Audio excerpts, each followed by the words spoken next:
नमस्कार। आज हम पढ़ेंगे प्राचीन भारतीय इतिहास के सोर्सेस पार्ट 2 में ऐतिहासिक और समसामयिक ग्रंथों के बारे में, विदेशी यात्रियों के विवरण और पुरातात्विक साक्ष्य।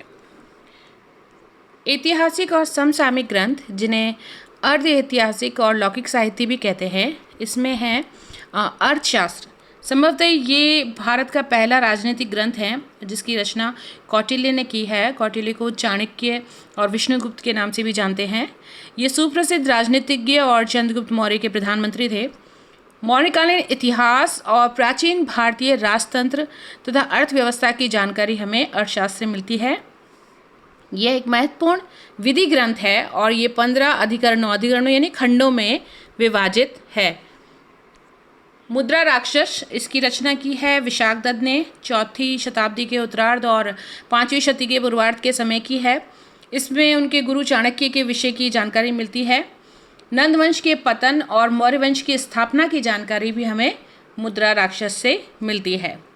कुछ व्याकरण ग्रंथ हैं, उनमें अष्टाध्यायी, जिसकी रचना पाणिनि ने की है, और महाभाष्य, जिसकी रचना पतंजलि ने की है। इन ग्रंथों में कहीं कहीं राजा महाराजाओं और जनतंत्रों के घटना चक्र की जानकारी हमें मिलती है। मालविका अग्निमित्रम, इसकी रचना कालिदास ने की है। 4वीं शताब्दी के उत्तरार्ध और 5वीं शताब्दी के पूर्वार्ध की जानकारी जो मिलती है हमें इसमें मिलती है मालविका अग्निमित्रम में। ये संस्कृत ग्रंथ है। इसमें पुष्यमित्र शुंग और उसके पुत्र अग्निमित्र के समय की राजनीतिक घटनाक्रम की जानकारी मिलती है तथा शुंग और यवन संघर्ष का उल्लेख भी हमें मालविका अग्निमित्रम से मिलता है, जिसकी रचना कालिदास ने की है। हर्षचरित, इसके रचनाकार हैं राजकवि बाणभट्ट और 7वीं शताब्दी के पूर्वार्ध में इसकी रचना की गई है। हर्ष के जीवन और हर्ष के समय के भारत कैसा था, भारत की स्थिति कैसी थी, उसकी जानकारी हमें हर्षचरित से मिलती है, जिसकी रचना बाणभट्ट ने की है। नीतिशास्त्र, इसकी रचना कामोदक द्वारा की गई 7वीं-8वीं शताब्दी में। उस समय के आचार और व्यवहार के विषय की जानकारी हमें नीतिशास्त्र से मिलती है। स्वप्न वासव दत्तम, 6वीं शताब्दी में महाकवि भास के द्वारा इसकी रचना की गई। इसमें वत्सराज उदयन और चंड प्रद्योत के संबंधों का उल्लेख मिलता है। मृच्छकटिकम, इसकी रचना की है शूद्रक ने। इसमें गुप्तकालीन सांस्कृतिक इतिहास की जानकारी हमें मिलती है। नव सहसांक चरित, 11वीं सदी में इसकी रचना की थी पद्मगुप्त परिमल द्वारा। इसमें परमार वंश की जानकारी मिलती है तथा सिंधुराज नव सहसांक के इतिहास की जानकारी हमें नव सहसांक चरित से मिलती है। इसे संस्कृत साहित्य का प्रथम ऐतिहासिक महाकाव्य कहा गया है।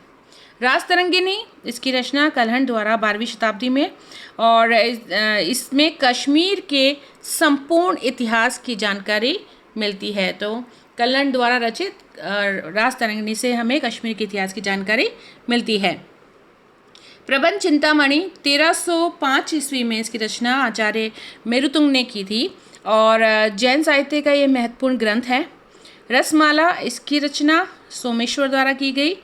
कीर्ति कौमुदी, सोमेश्वर द्वारा ही इसकी रचना की गई थी। प्रबंध कोश, राजशेखर ने इसकी रचना की। इन चारों ग्रंथों से हमें गुजरात के चालुक्य वंश का इतिहास और संस्कृति की जानकारी मिलती है। कथा सरित सागर, सोमदेव ने इसकी रचना की, और वृत्त कथा मंजरी, क्षेमेंद्र ने इसकी रचना करी। और इन दोनों ही ग्रंथों से हमें मौर्य काल की कुछ घटनाओं की जानकारी मिलती है। गार्गी संहिता, ये एक ज्योतिष ग्रंथ है। इसमें भारत पर होने वाले यवन आक्रमण का भी उल्लेख गार्गी संहिता से हमें मिलता है। संगम साहित्य, दक्षिण भारत का जो प्रारंभिक इतिहास है उसकी जानकारी हमें संगम साहित्य से मिलती है। चचनामा, ये 13वीं शताब्दी में अरब लोगों ने अरबी में सिंध का इतिहास लिखा, जिसका फारसी अनुवाद चचनामा पुस्तक में उपलब्ध है। विदेशी यात्रियों का विवरण। विदेशी यात्री का विवरण हम 3 भागों में विभाजित कर सकते हैं। पहला यूनानी रोमन लेखक, दूसरा चीनी लेखक और तीसरा अरबी लेखक। तो पहले हम यूनानी रोमन लेखक के बारे में पढ़ेंगे। यूनान के प्राचीन लेखकों में टेसियस, जो ईरान का राजवैद्य था, तथा हेरोडोटस, जिसे इतिहास का पिता भी कहा जाता है। इसने हिस्टोरिका 5वीं शताब्दी ईसा पूर्व नामक ये इस पुस्तक की रचना की थी, हिस्टोरिका की, जिसमें भारत और फारस के संबंधों का वर्णन मिलता है। सिकंदर के समकालीन लेखक थे नियार्कस, आनेसिक्रिटस और एरिस्टोबुलस। सिकंदर के बाद के लेखकों में 3 राजदूत यूनानी शासकों द्वारा मौर्य दरबार में भेजे गए थे, जो इस प्रकार हैं। पहला मेगास्थनीज, इसकी रचना है इंडिका। इसमें चंद्रगुप्त मौर्य के दरबार में ये 14 साल तक रहा था और यूनानी नरेश सेल्यूकस निकेटर का ये राजदूत था। इंडिका में मौर्य युगीन समाज और संस्कृति का विवरण मिलता है। तो मौर्य युग को जानना है और मौर्य काल के राजाओं के बारे में जानना है, समाज और संस्कृति के बारे में जानना है, तो मेगास्थनीज के द्वारा लिखी गई इंडिका का अध्ययन करना होगा। डायमेकस बिंदुसार के दरबार में सीरियन नरेश अंत्योकस का ये राजदूत था और डायोनीसियस अशोक के दरबार में मिस्र नरेश टॉलमी फिलाडेल्फस का ये राजदूत था। टॉलमी ने ज्योग्राफी लिखा यूनानी भाषा में, जिससे भी प्राचीन भारत का इतिहास जानने को मिलता है। एक अज्ञात लेखक हैं जिन्होंने लिखा पेरिप्लस ऑफ द इरिथ्रियन सी, ये यूनानी भाषा में लिखा हुआ है और इसकी रचना 80 से 115 ईस्वी के बीच में की गई। इसमें भारतीय बंदरगाहों और व्यापारिक वस्तुओं का वर्णन मिलता है। प्लिनी, इन्होंने नेचुरल हिस्टोरिका लिखी, लैटिन भाषा में है और प्रथम शताब्दी ईसा पूर्व में लिखी गई। इससे भारतीय पशुओं, पौधों और खनिज पदार्थ की जानकारी प्लिनी की नेचुरल हिस्टोरिका से मिलती है और भारत और इटली के बीच होने वाले व्यापार की जानकारी भी हमें नेचुरल हिस्टोरिका से मिलती है। चीनी यात्रियों के विवरण। चीनी यात्री जो थे वो बौद्ध मतानुयायी थे और इन यात्रियों में सबसे महत्वपूर्ण फाहियान, वेंगसांग, युआनचांग और इत्सिंग थे। फाहियान 5वीं शताब्दी के प्रारंभ में चंद्रगुप्त द्वितीय विक्रमादित्य के समय कि ये आए थे और उस समय की इन्होंने इनके जो ग्रंथ में उस समय के तत्कालीन सामाजिक, आर्थिक और धार्मिक स्थिति की जानकारी मिलती है फाहियान के वर्णन से और ये भारत में 14 साल तक रहे। तो चंद्रगुप्त द्वितीय विक्रमादित्य के समय आए थे गुप्त काल में और वेंगसांग 7वीं शताब्दी में हर्ष के शासनकाल में आए थे और भारत में 16 साल तक रहे और उसने नालंदा विश्वविद्यालय में अध्ययन किया और भारत यात्रा का जो वृत्तांत लिखा वो सीयूकी के नाम से लिखा, जिसमें 138 देशों का विवरण मिलता है। फाहियान और वेंगसांग दोनों बौद्ध थे और बौद्ध तीर्थों का दर्शन करने तथा बौद्ध धर्म का अध्ययन करने ये भारत आए थे।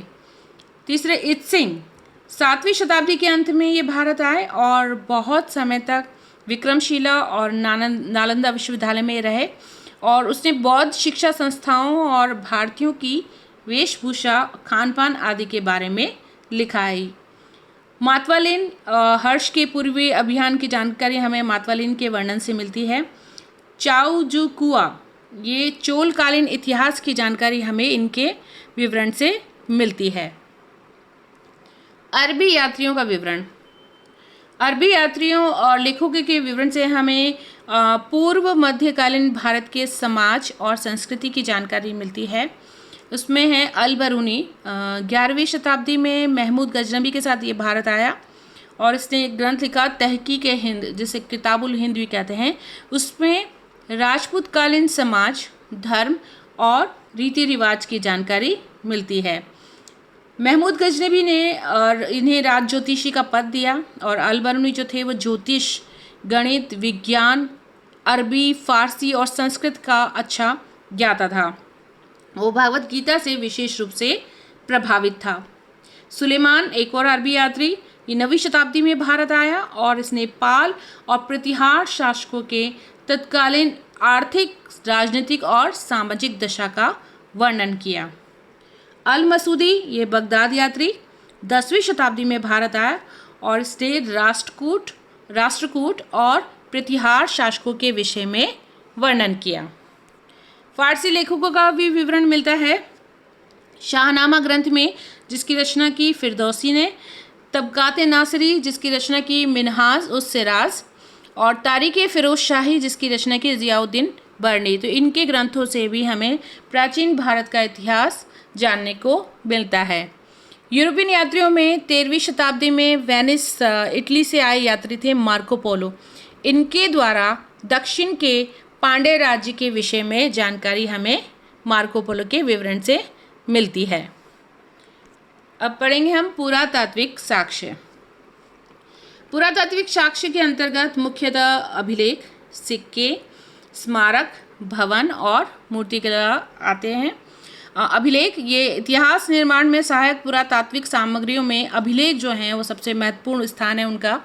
ये अभिलेख अधिकांशतः स्तंभों, शिलाओं, ताम्रपत्रों, मुद्राओं, पात्रों, मूर्तियों और गुफाओं में खुदे मिलते हैं, जैसे अशोक के अभिलेख, खारवेल का हाथी गुम्फा अभिलेख, शक-क्षत्रप रुद्रदामन का जूनागढ़ अभिलेख, सातवाहन नरेश पुलवामी का नासिक गुहा लेख। ये कई बार कंपटीशन एग्जाम से पूछा गया है। हरिशेन द्वारा लिखित समुद्रगुप्त का प्रयाग स्तंभ लेख, मालवा नरेश यशोधर्मन का मंदसौर अभिलेख, चालुक्य नरेश पुलकेशन द्वितीय का ऐहोल अभिलेख, प्रतिहार नरेश भोज का ग्वालियर अभिलेख, और स्कंदगुप्त का भीतरी स्तंभ लेख और जूनागढ़ लेख, बंगाल का राजा है विजयसेन का देवपाड़ा अभिलेख, और यवन राजदूत यूनानी राजदूत हेलियोडोरस का बेसनगर विदिशा से प्राप्त गरुड़ स्तंभ लेख बहुत इंपॉर्टेंट है ये, जिसमें द्वितीय शताब्दी ईसा पूर्व में भारत में भागवत धर्म के विकसित होने के साक्ष्य मिलते हैं। किससे? बेसनगर का गरुड़ स्तंभ लेख से। मध्य प्रदेश के एरन से प्राप्त वराह प्रतिमा पर हूण शासक तोरमान के भी लेखों का विवरण मिलता है। मुद्राएं भी प्राचीन भारत के इतिहास को जानने के मुख्य सोर्सेस में से है। मुद्राओं से हमें 206 ईसा पूर्व से लेकर 300 ईस्वी तक के भारतीय इतिहास की जानकारी मिलती है। जिन सिक्कों और मुद्राओं पर लेख नहीं होते थे, केवल चिन्ह मात्र होते थे, उन्हें आहत सिक्के कहा जाता था। उन्हें मार मार के चपटा किया जाता था, इसलिए उनको आहत सिक्के कहा जाता था। पंचमार्क कहा जाता था, उसमें 5 चिन्ह होते थे। सर्वप्रथम भारत में शासन करने वाले यूनानी शासकों के सिक्कों पर लेख और तिथियां उत्कीर्ण मिलती हैं। सर्वाधिक सिक्के जो हैं वो उत्तर मौर्य काल में मिलते हैं, जो मुख्यतः शीशे, पोटीन, तांबे, कांसे, चांदी और सोने के होते थे। कुषाणों के समय के सर्वाधिक शुद्ध सोने के सिक्के जो थे वो प्रचलन में थे, पर सर्वाधिक जो सोने के सिक्के हैं वो गुप्त काल में जारी किए गए थे। समुद्रगुप्त के कुछ सिक्कों पर उस पर यूप बना हुआ है और कुछ पे उसको अश्वमेध यज्ञ करते हुए और कुछ पर समुद्रगुप्त को वीणा बजाते हुए दर्शाया गया है। मूर्तियाँ भी प्राचीन भारत के इतिहास को जानने का सोर्स है। प्राचीन काल में मूर्तियों का निर्माण कुषाण काल से ही शुरू हो जाता है और कुषाणों, गुप्त शासकों और उत्तर गुप्त काल में निर्मित मूर्तियों के विकास में जन सामान्य की धार्मिक भावना का भी विशेष योगदान रहा है। तो कुषाणकालीन मूर्तियाँ विदेशी प्रभाव से ओतप्रोत हैं और वहीं पर गुप्तकालीन मूर्तियाँ जो है वो स्वाभाविकता से ओतप्रोत है। इसके अलावा भारहूत, बोध गया, सांची और अमरावती में भी मिली मूर्तियों में जन सामान्य के जीवन की अति सजीव हमें झांकी मिलती है। स्मारक और भवन खुदाई में प्राप्त महत्वपूर्ण अवशेषों में एक तो हड़प्पा सभ्यता है और पाटलिपुत्र की खुदाई में चंद्रगुप्त मौर्य के समय में जो लकड़ी का एक राजप्रासाद यानी महल, उसके ध्वंसावशेष मिलते हैं। कौशाम्बी की खुदाई से महाराज उदयन के राजप्रासाद के अवशेष मिलते हैं। अंतरिजी खेड़ा में हमें खुदाई से लोहे के प्रयोग के साक्ष्य मिलते हैं और पांडिचेरी के अरिगमेडू में खुदाई से प्राप्त रोमन सिक्के, बर्तन आदि के अवशेष की जानकारी मिलती है।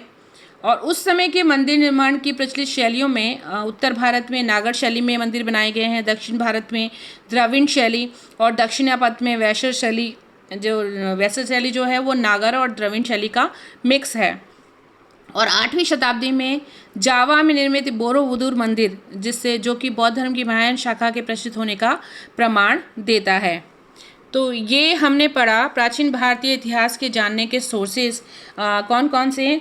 धर्म ग्रंथ, जो कि हमने पार्ट 1 में पढ़ा, और पार्ट 2 में हमने पढ़ा ऐतिहासिक और समसामयिक ग्रंथ, विदेशी यात्रियों के विवरण और पुरातात्विक साक्ष्य, जिनसे हम प्राचीन भारत का इतिहास जान सकते हैं। तो आज के लिए इतना ही। Thank you.